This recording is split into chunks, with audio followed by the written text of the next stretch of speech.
Unified 911, anong matutulong namin sa'yo? Anya ti maitulong mi ken kapo. Anong may tatabang ko sa Unsay imo? akong ikatabang nimo? Ngini makadabang na misal ka no.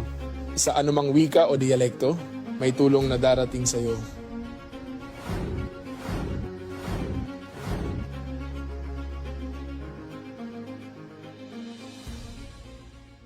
Lilingkod sa bawat Pilipino at magbibigay ng tamang impormasyon para sa tahimik at maayos na Pilipinas. Police News Network, alagad ng batas, tagapagtaguyod ng balitang pulis, sandigan ng mamamayan, patnubay ng katotohanan. La Campo Crame, maghahatid ng pinakahuling kaganapan at nagbabagang balita. Ito ang PNN Police News Network. At ngayon, ang inyong mga tagapagbalita. Magandang araw, bagong Pilipinas. Ako ang inyong alagad ng batas, tagataguyod ng Balitang Pulis. Ako po si Patrolwoman Sari Bernales. Maghahatid sa inyo ng tamang balita, kwento ng pulis at serbisyo para sa mamamayan. At ito ang PNP News Online, ang pangunahing balita ng Police News Network. Alagad ng batas, tagataguyod ng Balitang Pulis.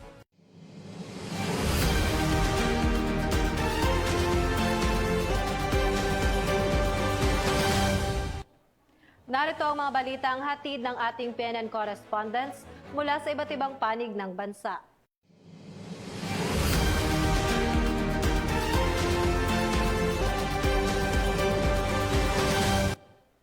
Naging matagumpay ang gift-giving activity na isinagawa ng mga tauhan ng Pangasinan 2nd Provincial Mobile Force Company sa barangay ng Apugan, San Quintin, Pangasinan.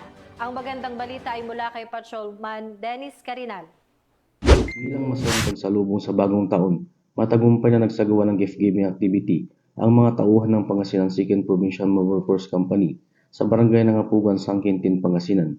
Ang nasabing aktibidad ay pinangunahan ni Police Corporal Melanie Arocampo sa ilalim ng pangangasiwa ni Police Lieutenant Colonel Richard Q. Angrade, Force Commander.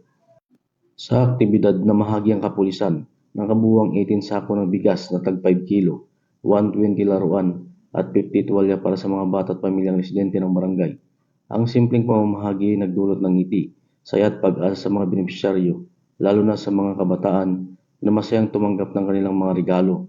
Ipinakita ng aktibidad na ito ang patuloy na malasakit ng Pangasinan 2nd Provincial Mobile Force Company sa komunidad at ang kanilang dedikasyon sa serbisyong may puso at malasakit. Sa pagsisimula ng bagong taon, naway magsilbing inspirasyon ang gawain ito upang higit pang magpatibay ng diwa ng bayanihan, pagkakaisa at pagtutulungan sa komunidad. Mula dito sa Picadillo, Ilocos Region, ako po ang inyong Police News Network Correspondent, Patrolman Dennis Carinal, alagad ng batas, tagataguyod ng Balitang Pulis. Maraming salamat, Patrolman Carinal. Muli na namang tumugon ang mga miyembro ng 1st Mountain Province Provincial Mobile Force Company gamit ang ambulansya de paa kung saan tinulungan ang isang may sakit na madala sa pagamutan sa Bauco Mountain Province. Yan ang balitang tinutukan ni Patrolwoman Maria Ella Garcia. Namalas ng 1st Mountain Province Provincial Mobile Force Company ang kanilang kahandaan at malasakit sa mamamayan matapos ang agarang pagtugon sa isang medical emergency noong gabi ng Disyembre 31, 2025. Bandang alas 10:35 ng gabi, nakatanggap ng distress call ang 1st Mountain Province Provincial Mobile Force Company Headquarters at 1st Platoon mula kay Ginoong Darwin Valdez na humihingi ng tulong para sa kanyang kapatid na si Ginang Julie Valdez na nakararanas ng matinding hirap sa paghinga sa barangay Alipudupod, Otocan Norte, Bauco Mountain Province. Sa pangunguna ni PSSG Kenneth B. Calapiao, agad na rumisponde ang mga tauhan ng 1st Mountain Province Provincial Mobile Force Company at ligtas na isinakay ang pasyente upang madala sa pinakamalapit na ospital para sa agarang medikal na atensyon. Ang mabilis at maayos na aksyon ng mga rumispondeng pulis ay nagligtas ng buhay at muling nagpatunay sa kanilang dedikasyon sa tungkuling maglingkod at magprotekta sa oras ng pangangailangan. Ang insidenteng ito ay patunay na ang serbisyong mabilis, tapat at may malasakit ay patuloy na isinasabuhay ng Philippine National Police, lalo na ng 1st Mountain Province Provincial Mobile Force Company sa kanilang walang sawang pagbabantay sa kaligtasan ng komunidad. Mula dito sa Baguio City, rehiyon ng Cordillera, ako ang inyong PNN correspondent, Patrolwoman Maria Ella Garcia, alagad ng batas, tagataguyod ng Balitang Pulis. Maraming salamat, Patrolwoman Garcia. Walang takas sa batas ang isang 38 anyos na lalaki na tinaguri ang top 2 regional most wanted person na may kasong statutory rape sa operasyon ng mga otoridad sa Maasin, Iloilo. Magbabalita dyan si Patrolwoman Raisa Valencia.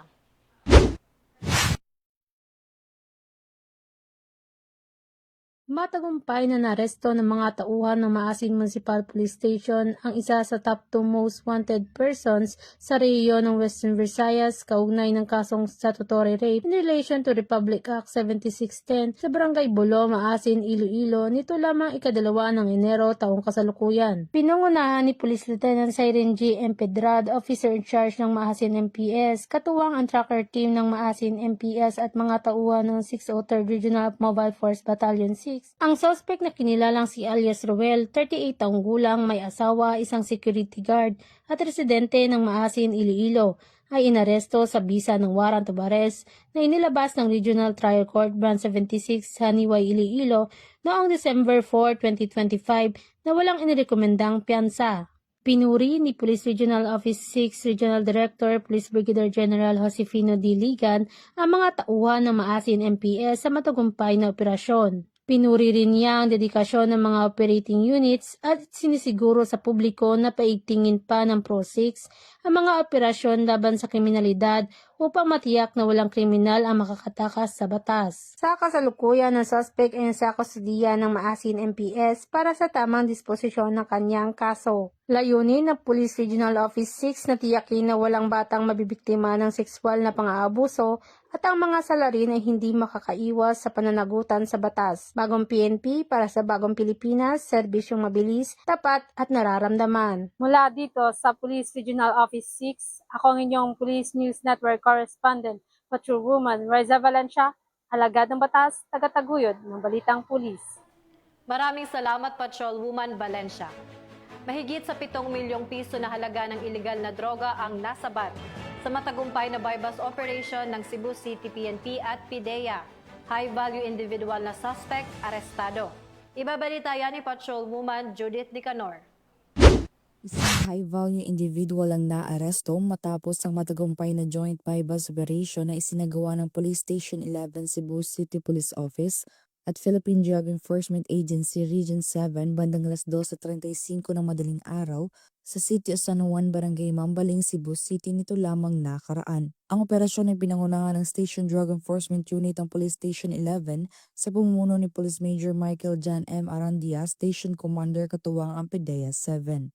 Kinilala ang suspect na si alias John, 20 anyos, lalaki, Filipino, walang trabaho at residente ng Barangay Dayas, Cebu City. Siya ay inaresto dahil sa paglabag sa Section 5, Selling of Dangerous Drugs at Section 11, Possession of Dangerous Drugs, Article 2 ng Republic Act 9165. Nakumpiska mula sa suspect ang bigit kumulang 1,030 grams ng hinihinalang shabu na may standard drug price value na 7,004,000 pesos, kabilang isang medium-size sachet ng shabu bilang object of sale, 5 medium-size sachets at 10 knot-tied plastic sachets bilang object of possession, bypass money at siyam na budol money, isang knapsack bag at iba pang lalagyanan ng iligal na droga. Ang sinagawang marking, inventory at pagkuha ng litrato ng mga ebidensya ay naisagawa alinsunod sa tinakda ng batas. Ang suspect ay agad na ipinaalam ang kanyang mga karapatan alinsunod sa Konstitusyon at Republic Act 9745 sa wikang kanyang nauunawaan. Ang mga nakumpiskang ebidensya ay dinala sa PIDEA Regional Office 7 para sa chemical analysis habang ang suspect ay kasalukuyang nakapiit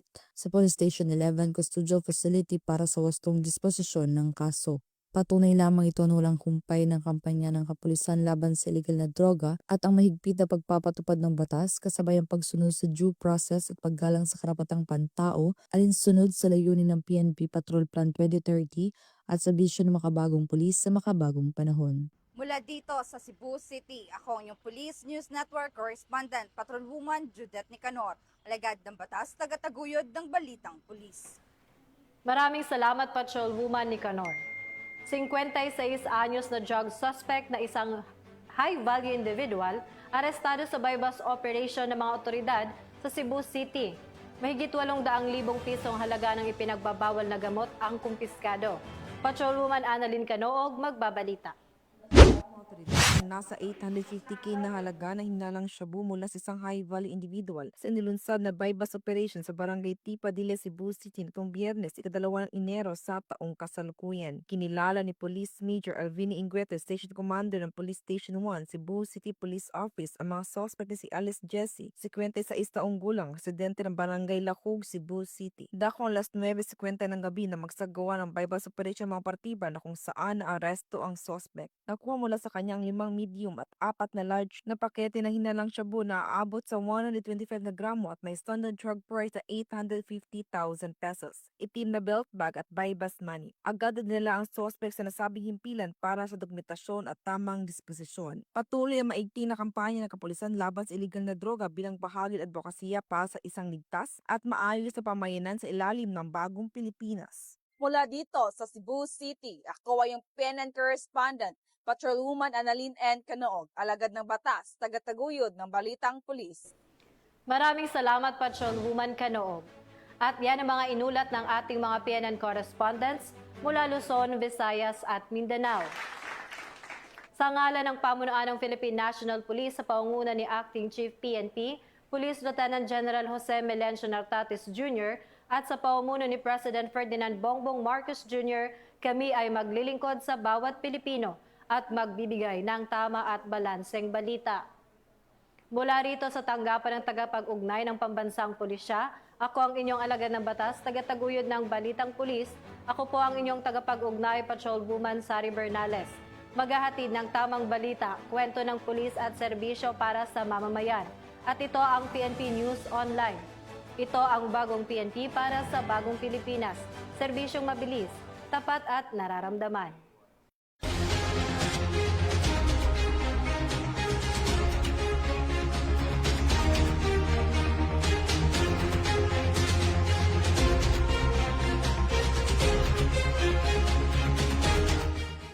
Police News Network, alagad ng batas, tagapagtaguyod ng balitang pulis.